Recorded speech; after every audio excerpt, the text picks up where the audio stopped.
back before COVID, where everyone is forced to work from home, TIMIA looked at our organization and we did identify areas where we could add tools.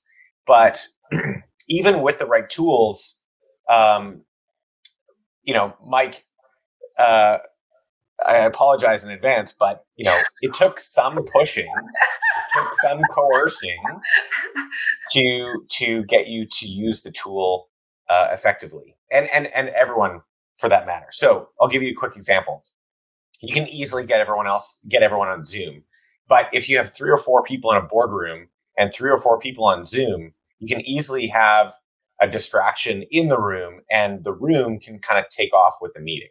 And so before COVID, when that was possible, we made a decision that when we're having a meeting where there's a few people remote, that means everyone should act as if they were remote.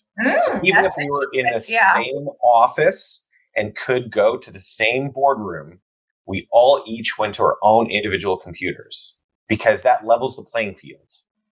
Yeah. And even though Mike or Andrew didn't want to do this.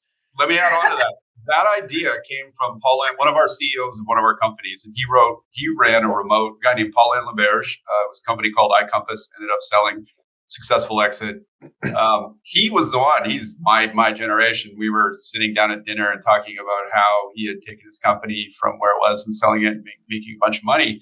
And he said that was one of his biggest successes. The company was based in a small town in British Columbia called Kamloops, which is not exactly a software hotbed. And so he had people all over the place. And he said that was one of the biggest, most important things he ever did, was put everybody, even if they're in the same office, everybody has to sit in their offices and work on Zoom collaboratively side by side, because for that exact reason. And it's so counterintuitive. You think, wow, like, I'm not going to be able to see the person face to face, even though they're 12 yards away. They're staring at their computer and I'm staring at my computer. But the fact of the matter is, for the greater whole, which is the entire team, those people who aren't in that room get cut out. So that was a very, very fundamental decision. And it was a real mind shift for me and for others in the office. Like, wait a second, I have to sit and stare at my computer. But it's massively important.